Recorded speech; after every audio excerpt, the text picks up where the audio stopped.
Part 1. Number 1. What is SETI project? A project to look for signs of intelligent life on other planets in the universe. Number 2. Why do the scientists think there are another intelligent being could live in the universe? Because most scientists think that somewhere in this 100 billion galaxies there must be other planets that are similar to our Earth. Number 3. Why do the scientists not use the rocket to look for the intelligent being life in the universe? Because they're much slower, unlike radio signals. Rockets cannot travel at the speed of light. Also, they don't have a very wide range. What does the reason the SETI use radio signal? There are two reasons. First, they travel very quickly, and the second, they have a long range. They can go very far into space. Number 5, SETI project is a project to look for signs of intelligent life on other planets in the universe. There are many other galaxies in the universe that could support life. Around one star, but our galaxy has approximately 400 billion other stars that may have other planets where intelligent beings could live. The SETI project searched for life using large radio telescopes. These radio telescopes search for radio signals in space. The SETI project tries to locate intelligent beings in the universe by searching for radio signals from space.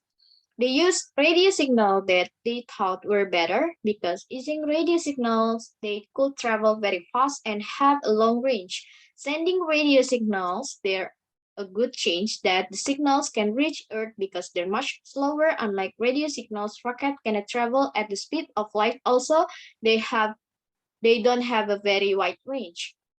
In addition, you're restricted to looking in one direction when you point the rocket in one direction and go that way, but we can search for radio signals in every part of the universe, not restricting ourselves to one direction. That's why many scientists not use the rocket to look for the intelligent being life in the universe. Part 2. The ants were enjoying a beautiful winter day by drying grain that had been harvested throughout the summer. A famine-stricken grasshopper went by and begged earnestly for a bit of food, and asked him why he doesn't appreciate food all summer. He answered that he didn't have enough free time, and he went through hymn days singing. They then said sarcastically, "If you're stupid enough to sing all summer, you should then superless to bed in the winter." Part 3. In the bosom of one of the spiciest coves which indent the eastern shore of the Hudson at that broad expansion of the river denominated by the ancient Dutch navigators the Tappan Zee, and where they always prudently shortened sail and implored the protection of St. Nicholas when they crossed, there lies is a small market town or little port, which by some is called Greensburg, but which is more generally and properly known by the name of Terrytown. When Beruna first exploit in shooting squirrel was in the full walnut forest that picture one side of the valley, I had wandered into at midday when the whole of nature was especially calm, the surprised by the roar of my own gun, for it broke the silence of the Sabbath and prolonged and reverberated by the angry echo. If I had wished to retreat where I could steal from the world and its destruction and dream calmly about the rest troubled life, I would know there was nothing more promising than this little valley. The dominant spirit, however, that haunts this enchanted region and seems to be commander-in-chief of all the powers of the air, is the apparition of a figure on horseback without a head. It is said by some to be the ghost of the Hessian trooper, whose head had been carried away by a cannonball in some nameless battle during the Revolutionary War, and who is ever and anon seen by the country folk hurrying along in the gloom of night, as if on the wing of the wind. The peaceful sport with all possible loud, for it is in such little retired Dutch valleys found here and there and blossom in the great state of New York, that population, manners, and customs remain fixed, while the great torrent of migration and improvement, which is making such instant change in other part of this restless country. There are like those little hooks of still water which border a rapid stream where we may see the straw and bubble riding quietly at anchor or slowly revolving in their mimic harbor undisturbed by the rush of the passing current. His schoolhouse was a low building of one large room, rudely constructed of logs, the window partly glassed and partly patched with leaves of old copybooks. The schoolhouse stood in a rather lonely but pleasant situation, just at the foot of a woody hill, with a brook running close by and a formidable birch tree growing at one of it. In addition to this other vacation, he was a singing master of the neighborhood and picked up many bright sailings by instructing the young folks in psalmody. It was a matter of no little vanity to him on Sundays to take his situation in front of the church gallery with a band of chosen singers.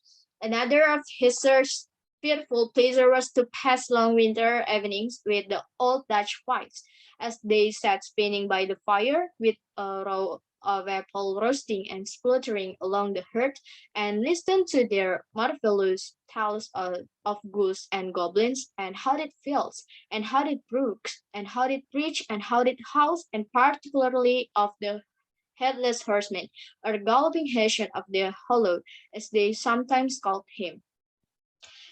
Each hood crane had a soft and foolish hurt towards the sex, and it is not to be wondered at that so tempting a morsel soon found favor in his eyes, more especially after he had visited her in her paternal mansion. Old Baltus Van Tassel was a perfect picture of a thriving, concerned, liberal-hearted farmer. He seldom, it is true, sent either his ace or his thought beyond the boundaries of his own farm, but within those everything was not happy and well conditioned.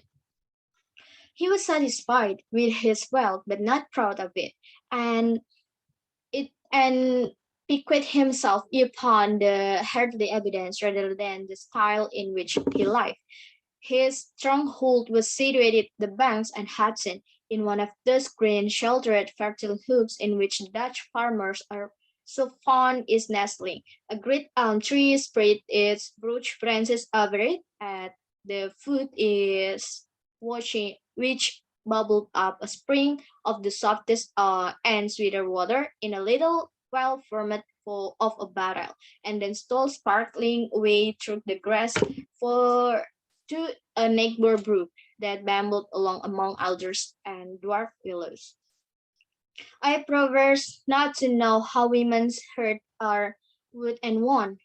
To me, they have always been matters of riddle and admiration. Some seem to have but one vulnerable point or door of access, while others have a thousand avenues and may be captured in a thousand different ways.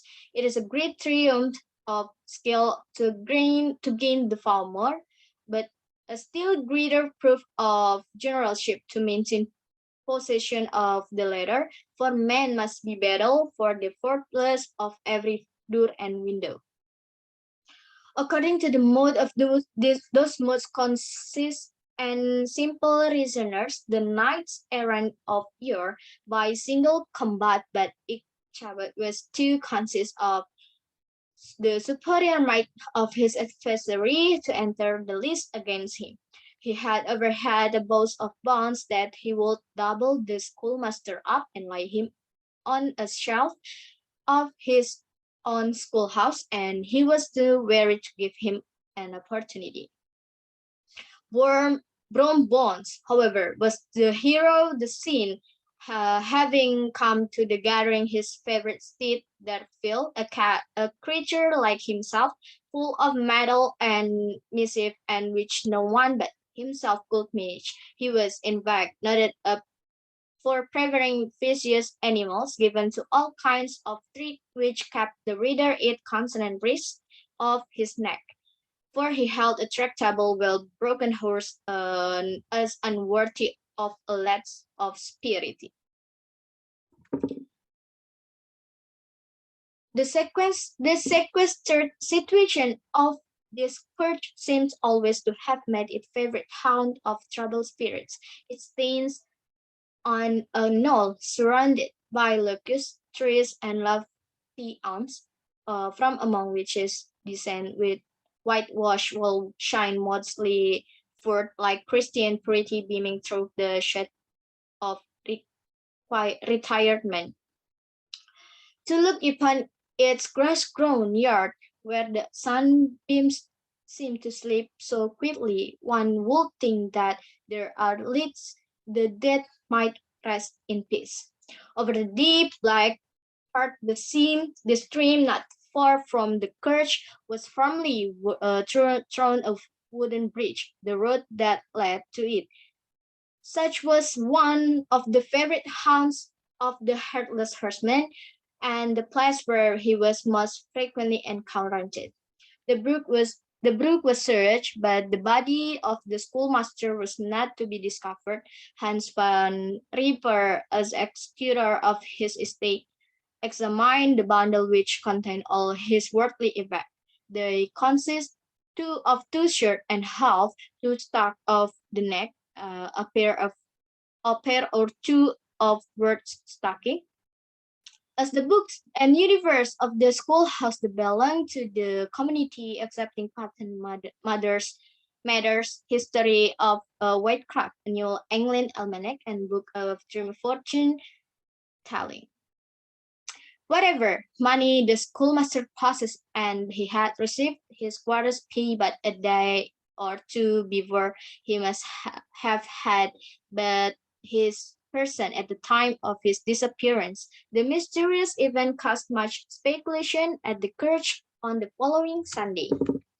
It is true on an old farmer who had been down to New York on a visit several years after, and from whom this account of the ghostly adventure was received, proved home the intelligence that Ichabod Crane was still alive, that he had left the neighborhood partly through fear of the goblin and Hans Ford River, and partly in mortification and at having been suddenly dismissed by the heir.